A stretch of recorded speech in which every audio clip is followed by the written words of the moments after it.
Hej, witam na moim kanale. Jako, że jestem wielką fanką Nataszy Denony i uwielbiam zielone, tropikalne cienie, nie mogłam przejść obojętnie obok jej najnowszej kolekcji. Wydaje mi się, że stworzyła ją po prostu dla mnie. Także zakupiłam paletkę Yuka. I tak, ja będę mówić na nią Yuka, ponieważ wiem, że wiele osób w internecie zaczęło mówić Yaka i mówić o różnicach między tymi dwoma słowami. Natomiast w samych spotach marketingowych Natasza mówi to jako Yuka, plus wydaje mi się, że po polsku my też na tą roślinę mówimy Yuka. Dajcie mi znać, jeżeli jest inaczej, natomiast ja zawsze pamiętam wymowę Yuka, przez J oczywiście i K po polsku. W każdym bądź razie obok tej palety Natasza wypuściła 3 kredki, ja kupiłam 2 z nich, Camu Camu i Fushi, natomiast trzecia o nazwie Willow to jest taka zielona, turkusowa, ciemna kredka. Ją póki co pominęłam, ponieważ jako wielbicielka takich właśnie zieleni turkusowych mam już takie kredki w swojej kolekcji, ale zapewne na jakiejś wyprzedaży i ona wpadnie, bo Natasza ma specjalne miejsce w moim sercu. Natomiast może od razu powiem o dostępności, ponieważ nie chcę potem zapomnieć. Paleta, z tego co wiem, nie jest limitowana, nie ma przynajmniej żadnej informacji sugerującej, że jest. Tak naprawdę nie kojarzę, żeby żadna MIDI paleta od Nataszy była limitowana, dlatego uważam, że ta nie jest. Natomiast jeżeli chodzi o kredki, tutaj sytuacja ma się inaczej, ponieważ Natasza wprost powiedziała, że te dwa kolory, czyli Camu Camu i Fushi, są kolorami limitowanymi, a trzeci, czyli Willow, dołączy do stałej oferty marki. Nie mówiła, ile czasu te kolory będą dostępne, natomiast znając, jak działa słowo limitowany w świecie beauty, naprawdę bym się tym nie przejmowała. Bardzo często jest tak, że coś jest limitowane, a potem 2 lata później dalej możemy to spokojnie dostać.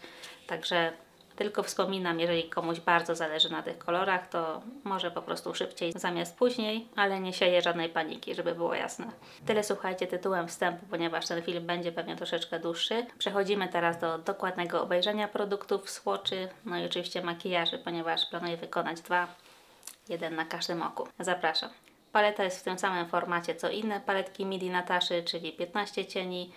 Waga tej to 17,4 g. To jest troszeczkę mniej niż poprzednie dwie, czyli My Dream i Retro Glam, które miały 19,25, jeżeli dobrze pamiętam. Natomiast to może wynikać z różnicy formulacji, także no big deal.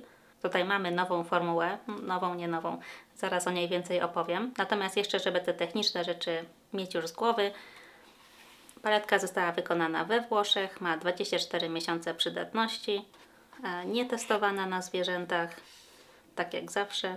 I to, co bardzo lubię o Nataszy, to ilość informacji, której nam udziela z każdym nowym produktem. Z tyłu opakowania mamy na przykład wskazówki, jak nakładać poszczególne formuły, jakimi pędzlami najlepiej pracują. A na jej Instagramie czy YouTubie można znaleźć naprawdę wiele fajnych instruktarzy różnych makijaży, które wykonuje sama Natasza właśnie tą paletą. Naprawdę widać, że jest to marka prowadzona przez osobę, która lubi uczyć makijażu. Jeżeli chodzi o sam kompakt, o samą paletę, jest absolutnie przepiękna. Znowu mamy ten efekt jakby przejścia kolorów, podobnie jak było w przypadku paletki Pastel. I bardzo się cieszę, że odeszła od tych lustrzanych okładek, brudziły się niemiłosiernie. Cieszę się też, że wróciła do swojego standardowego formatu, ponieważ może część z Was pamięta, paletka Retro Glam posiadała taką podwójną okładkę, przez co była grubsza.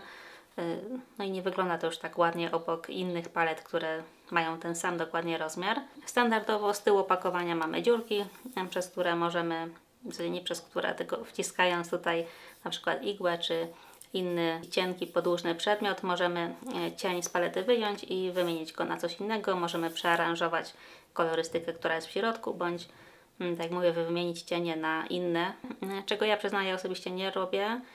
Nie lubię po prostu mieszać tego, jak kolorystyka została przedstawiona przez markę. Natomiast jest to możliwe. I przechodząc już do środka, cudeńko, naprawdę cudeńko. Zobaczcie z bliska, jak to wygląda. Czym nas Natasza tym razem zaskoczyła, albo mnie przynajmniej. Ale wygląda to naprawdę cudnie. Myślę, że zobaczycie te kolory lepiej, jak je zesłoczuję i poświecę latarką na rękę. Będzie widać te przepiękne drobinki, które po prostu nie sposób pokazać w kamerze, tak po prostu przykładając paletę. Także przechodząc już do cieni. Mamy tutaj 4 foliowe cienie, które w kodzie, który jest tutaj z tyłu tego kartonowego pudełka, są wszystkie kody cieni, mają oznacznik SF. czyli Sparkling Foiled. Jest to nowa formuła Nataszy, która tak naprawdę zadebiutowała w paletce Love Face Palette, której ja niestety nie posiadam, natomiast tam był jeden cień właśnie w tej nowej formule i widocznie się sprawdził, bo jak widzimy mamy rozszerzenie tej nowej formuły, także dla mnie to będzie zupełna nowość. No i są to oczywiście te 4 błyski, które mają jakby najwięcej drobinek, które widać, że są foliowe. 5. błysk to jest niezwykły metalik, natomiast jeżeli chodzi o resztę, czyli o maty, mamy tutaj 2 maty w formule Cream to Powder, czyli autorskiej formuły matowej Nataszy, a pozostałe 8 matów to jest standardowy mat. Warto wspomnieć, że tak naprawdę wszystkie maty od Nataszy są dosyć kremowe, nie są takie suche i pylące się jak u niektórych innych marek. Także zdecydowanie w tej palecie przeważają maty, tak? 10 matów do 5 błysków. Jeżeli chodzi o mnie, ta proporcja jest bardzo dobra. Ja akurat lubię maty, lubię też takie niecodzienne maty i to jest coś, w czym Natasza naprawdę jest geniuszem, ponieważ jest to marka, jakby nie patrzeć, luksusowa, która jest w Sephorach i rzadko kiedy się zdarza, żeby tego typu marki wypuszczały taką kolorystykę. To jest jeden z wielu powodów, dla których bardzo lubię tą markę. Dobrze, to co? Jesteście gotowi, żeby przejść do słoczy? Bo ja na pewno jestem. Zauważyłam, że wszyscy w recenzjach słoczują rzędami, natomiast ja myślę, że kolumnami będzie lepiej, także zrobię tak, zawsze pod prąd. I co? Najpierw Wam pokażę na palcach, a potem będziemy razem słoczować. Mamy pierwsze 3 kolory, jeden Sparkling Foiled i 2 maty. I jedziemy z pierwszym z nich. To jest kolor Plantasia, duochromowy cień foliowy i Natasza go opisuje jako taki green and bronzy rosewood, co bardzo dobrze go opisuje. Rzeczywiście widać tutaj te zielone drobinki, zielone podtony, ale jest to na takiej złotej bazie, ale lekko różowej. Bardzo ładny kolorek. Drugi kolor to Tipu. I jest to matowa, przykurzona, musztardowa zieleń. I trzeci z tej grupy to Flax. Matowy, ciemny brąz, który ma taki delikatny, zielony podton. I będę lekko te słocze poprawiać już na ręku, ponieważ robiąc to do góry jakby nogami, średnio mi to wychodzi. Dobrze, jedziemy z następnymi 3. Tak wygląda następna kolumna. Tutaj mamy kolor o nazwie Calafia.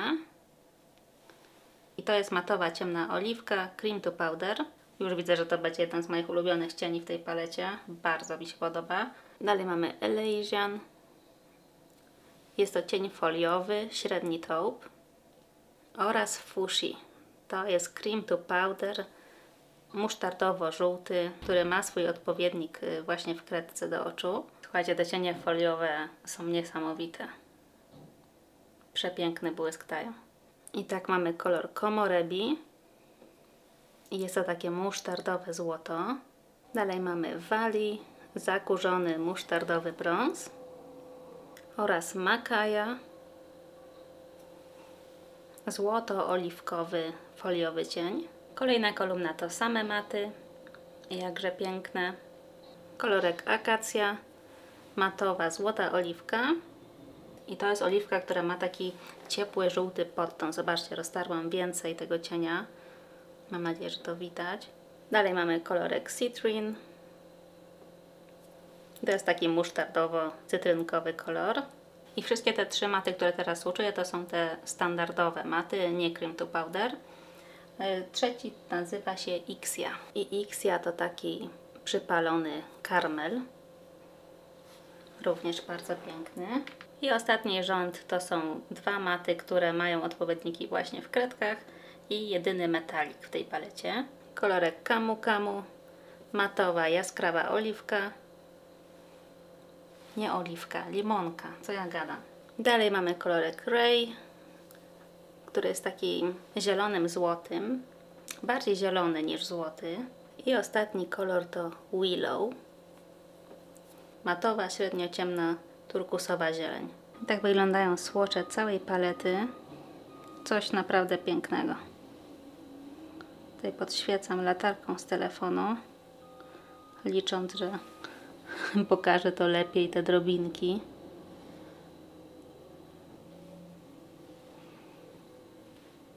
Nie wiem jak Wy, ale ja jestem pod ogromnym wrażeniem. Ta kolorystyka jest po prostu przecudna. Jakość tych błysków bardzo mnie zaskoczyła, ponieważ Natasza nie słynie ze znakomitych błysków. Ma dobre, takie bardziej eleganckie bym powiedziała, natomiast takie dające mocne odbicie światła to od czasu do czasu się zdarzają. Te cienie foliowe naprawdę są bardziej intensywne niż błyski z jej poprzednich palet. Podobno inspiracją dla Nataszy były rośliny tropikalne, otulone porannym światłem i powiem Wam, widzę to. Widzę to, jest tutaj bardzo dużo takich oliwkowych, musztardowych tonów. Jest bardzo ciepło, ale inaczej ciepło niż na przykład w Bronze czy w Metropolis. Zaraz zresztą pokażę Wam te wszystkie palety obok siebie, ale jeszcze zanim to może zasłoczyjmy te kredeczki, ponieważ też jestem ciekawa, jak będą wyglądać. Mają być to odpowiedniki tych samych kolorów, które mają tą samą nazwę, także bardzo fajnie. Uwielbiam te kredki, one, słuchajcie, to jest jak masełko. Jeżeli nie macie jeszcze żadnej kredki od Nataszy, a szukacie jakiejś, ma też czarną, brązową i taką burgundową, także bardziej normalne kolory. Naprawdę polecam. Tak, słuchajcie, wyglądają zesłoczowane. Absolutnie przecudne. Nie mogę się doczekać, aż je nałożę na linię wodną. Mam tutaj dosłownie kilka palet tylko do porównania, ponieważ takich tonów nie mam zbyt wiele w swojej kolekcji. Natomiast jestem ciekawa, jak wypadnie obok Metropolis. To też jest kultowa paleta Nataszy. Zobaczmy obok siebie. Wydaje mi się, że dużych podobieństw tutaj nie ma. Metropolis jest równie ciepła, natomiast ona idzie bardziej w stronę pomarańczy niż zieleni czy musztard. Nie będzie więc to dupe. Natomiast jestem jeszcze ciekawa, jak wypadnie obok Gold. Ja się otworzy. Ponieważ zawsze Gold kojarzyła mi się właśnie z takimi musztardowymi tonami. Ale zobaczmy znowu obok siebie. No chyba nie. Ten turkusowy, który jest w palecie Gold, to jest zdecydowanie taki niebieski turkus, podczas gdy ten jest takim zielonym turkusowym kolorem, ten Willow w rogu. Może ten kolorek Wali, który jest tutaj na samym środku tej palety Yucca, może znalazły odpowiednik w tej palecie, natomiast nie wykonamy podobnego makijażu tymi dwoma paletami. Prędzej małą Gold. Paletka Mini Gold od Nataszy jest jedną z moich ulubionych mini, jeżeli nie w ogóle najbardziej ulubioną. Ona ma już te oliwkowe tony w sobie, ma też takie złote zielenie, czy też zielone złota. Tutaj oczywiście robi też swoje rozmiar, czyli tutaj mamy 5 cieni, tu 15, no nie jak to do siebie się ma. Natomiast tutaj prędzej widzę wykonanie podobnego makijażu, który możemy wykonać tą paletą. Także jeżeli nie jesteście przekonani, czy takie oliwkowe tony na Was zagrają, czy Wam się podobają, zerknijcie może na Mini Gold najpierw. Jeżeli ona będzie Wam pasowała, to najpewniej ta też. I kiedy myślałam o takich zieleniach, przyszła mi też do głowy paleta Melt Gemini, ta pierwsza. Ona również ma takie ciepłe, żółte zielenie wręcz. I zobaczmy obok siebie. Tutaj może kilka kolorów by znalazło jakiś swój odpowiednik. Może. Melt jest natomiast znacznie ciemniejszy. Już widzę po swatchach tutaj Nataszy, że ona nie jest aż tak ciemna jak Melt. Generalnie zawsze, kiedy używam tej palety, makijaż wychodzi mi bardzo dramatyczny i dlatego używam jej tylko jesienią. Jeżeli macie paletkę Hela od Udens Eye, tutaj zielenie, które są w tej palecie, również są takie żółte i można by je obok siebie postawić. Oczywiście pomijamy te dwa rzędy różowych tonów, natomiast te dwa, które są tutaj, jak trzymam na dole, mają coś wspólnego z Nataszą. Natomiast znowu tutaj idziemy bardziej w zielenie, Natasza idzie bardziej w musztardę oliwkę. Także przynajmniej w mojej kolekcji nie mam innej palety, która by jej odpowiadała. Ta nowa od Nomad, Okavango Delta, jest bardzo podobna, oraz ta Ace Beauty Tropical Vibes, o której wspominałam w nowościach kosmetycznych, również mogłaby być odpowiednikiem, powiedzmy. Natomiast z tych starszych palet nie widzę za dużo podobieństw. Przejdźmy więc do makijażu, słuchajcie, bo chyba wszyscy na to czekamy. Jedno oko będę starała się trzymać bardziej w tych tonacjach musztardowych, natomiast w drugim pójdziemy w zielenie oliwki. Martwię się trochę tym, że oczy mi lekko łzawią, tutaj zewnętrzny kącik jest lekko poirytowany. Także jeżeli jakieś dziury były, to jest to, ale nie będę się tym teraz przejmować, tylko przechodzę do malowania. Jako bazę mam standardowo Rare Beauty. Zaczynam od nałożenia koloru Ixia w załamaniu powieki. i pigmentacja jest od razu. To jest taki średniej intensywności karmelowy kolor. Bardzo ładny. Myślę, że będzie podstawą wielu moich ciepłych makijaży.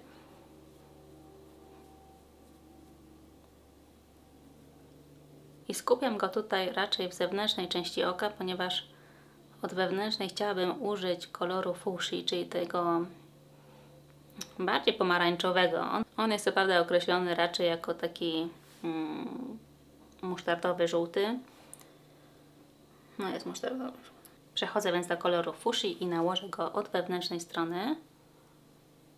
Bo on jest właśnie taki fajny, żywy, musztardowy żółty. W zewnętrzny kącik nałożę kolor Flax, czyli ten brąz, który ma takie zielone, co prawda podtony, ale one są bardzo subtelne. Także nie powinny nam w tym makijażu przeszkadzać.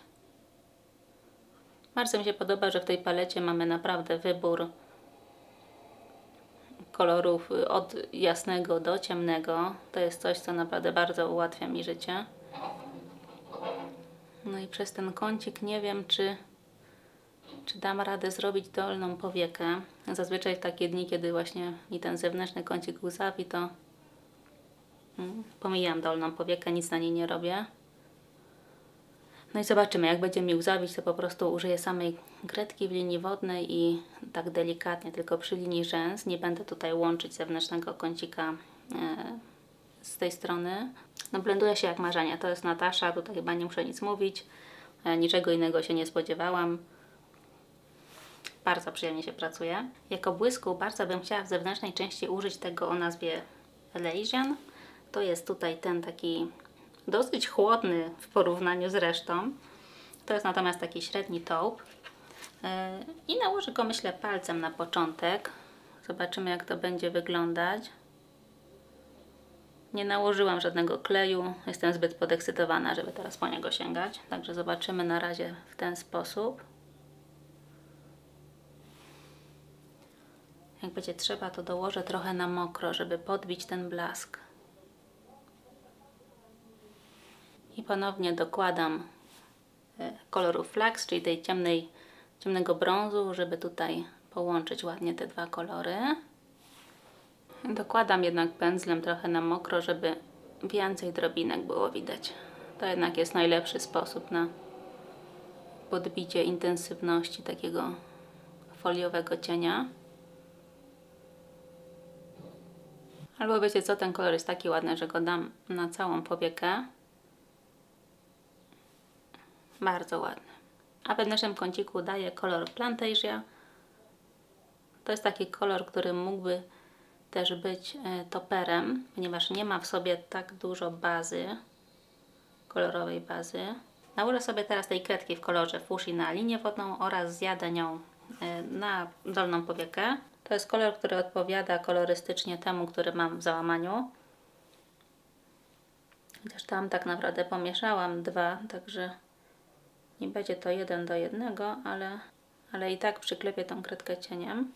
Biorę sobie więc koloru teraz fuchsia, czyli tego samego i doklepuję. To nam fajnie powinno rozjaśnić oko.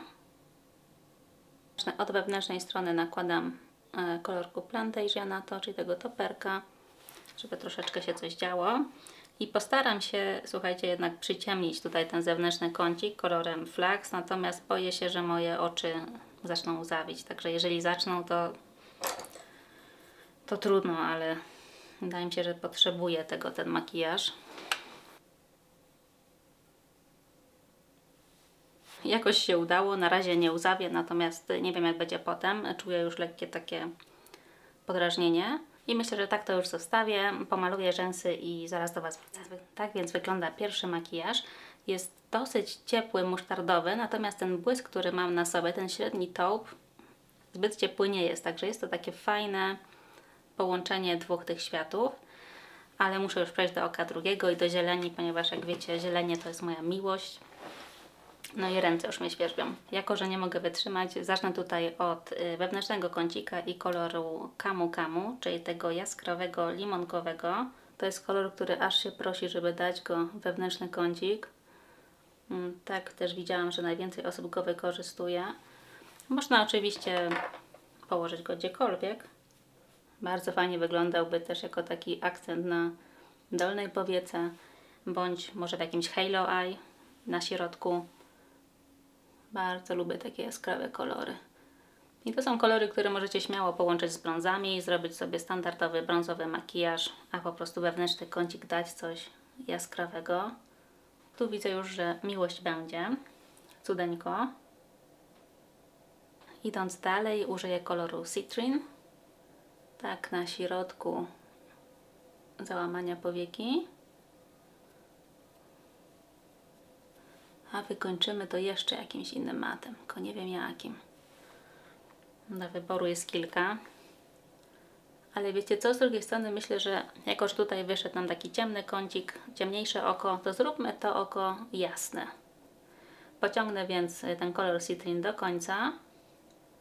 To mi też posłuży jako cień tutaj w zewnętrznym kąciku oka.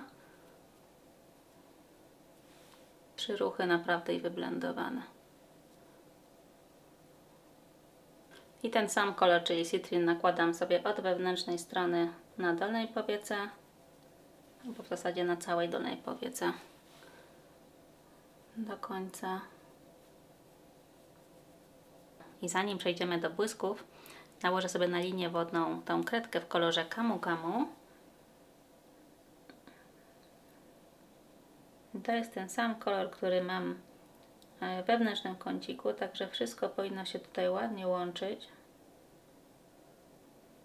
I zobaczcie, kolorystycznie to jest naprawdę to samo.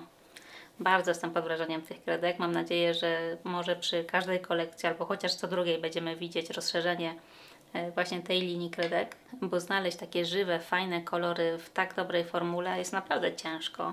Jeżeli chodzi o środek powieki i błysk, jaki nałożymy, użyję Makaja oraz tego Ray, tego metalika. Makaja będzie głównym cieniem na środku powieki, a Ray spróbuję rozblendować brzegi. I nakładam go na mokro, ponieważ nie chcę mieć za dużo osypu. Nie użyłam kleju, także chociaż na mokro.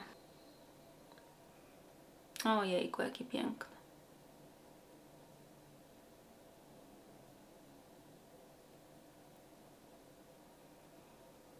Ten kolor jest naprawdę przepiękny. I teraz kolorem Ray delikatnie tutaj brzegi rozblendowuję. Chcę zostawić matowy zewnętrzny i wewnętrzny kącik, także tylko delikatnie na brzegach. Tu się widzę rozpędziłam, także muszę dołożyć koloru Citrine, tego matowego. Super, bardzo mam wrażenie, tak otworzyło mi to oko, ten jasny kącik jaskrawy, naprawdę słuchajcie, to jest to. Dobrze, nakładam maskarę i pokażę Wam te makijaże z bliska. I tak makijaże prezentują się z bliska. Poświecę sobie może latarką i zbliżę się do Was. Tak. Nie wiem, czy to świecenie latarką coś daje, ale mam nadzieję, że tak. Wydaje mi się, że cel został osiągnięty. Ten makijaż jest bardziej taki wieczorowy, ciemny, ale jednak z tą nutką musztardki. Ten natomiast jest taki typowo letni, rzeźki, jasny. Bardzo mi się podoba. Oba zresztą bardzo mi się podobają, ale jestem bardzo ciekawa, który podoba Wam się bardziej. Ja mam bardzo dużo pomysłów na tą paletę, także być może jeszcze z nią wrócę tutaj na kanał, a jeśli nie, to może na Instagram coś wrócę, bo dawno nic nie wrzucałam, przyznam się. Tak czy owak, podsumowując, czy podoba mi się ta paleta? Oczywiście, że tak. To jest Natasha Denona. Jakość jest naprawdę znakomita. Nie miałam żadnych problemów z blendowaniem. Nigdy tak naprawdę nie mam, jeżeli chodzi o Nataszę Denonę, ponieważ te cienie matowe, zwłaszcza od Nataszy, są bardzo kremowe. Nie tylko te w formule Cream to Powder, ale również te zwykłe maty nie są naprawdę suche. Także praca nimi to jest Czysta przyjemność. Błyski bardzo pozytywnie mnie zaskoczyły. Są zdecydowanie mocniejsze, foliowe, mają wyraźne drobinki. To jest właśnie ten poziom błysków, którego ja oczekuję, którego ja lubię nosić na co dzień. Nie jest to też taki błysk przesadzony, ciężki, który podkreślałby teksturę powieki. Jest to takie fajne coś pomiędzy. Więcej niż zwykły metalik, ale mniej niż taki typowy, ciężki, kremowy cień błyszczący. Sporo osób mówiło, że ta paleta kojarzy im się raczej z jesienią. Ja do końca tak tego nie widzę. Wydaje mi się, że na lato ta paleta również będzie świetna. Zwłaszcza ten dodatek limonkowy, no jest mało jesienny, szczerze mówiąc. Prędzej powiedziałabym, że jest to paleta, której możemy używać cały rok. Widzę nawet w podglądzie, że ten zewnętrzny kącik mi się rozpływa, także niestety muszę kończyć i muszę to niestety zmyć. Możliwe, że sobie zrobię drugie takie oko, ponieważ na jasnych matach tego aż tak nie widać. Dajcie mi koniecznie znać, co myślicie o tej palecie, o tych makijażach, które zrobiłam. Ja bardzo chętnie zrobię ich więcej, ponieważ naprawdę pomysłów jest co niemiara. Dzisiaj chciałam po prostu pokazać, że można zrobić dwa zupełnie różne makijaże tą paletą, gdyż sporo głosów było takich, że cokolwiek się nie zrobi, zawsze ten makijaż wyjdzie zielony. Otóż nie. Czekam więc na Wasze komentarze i życzę Wam przemiłego popołudnia, wieczoru, poranka i do zobaczenia w następnym odcinku. Pa, pa!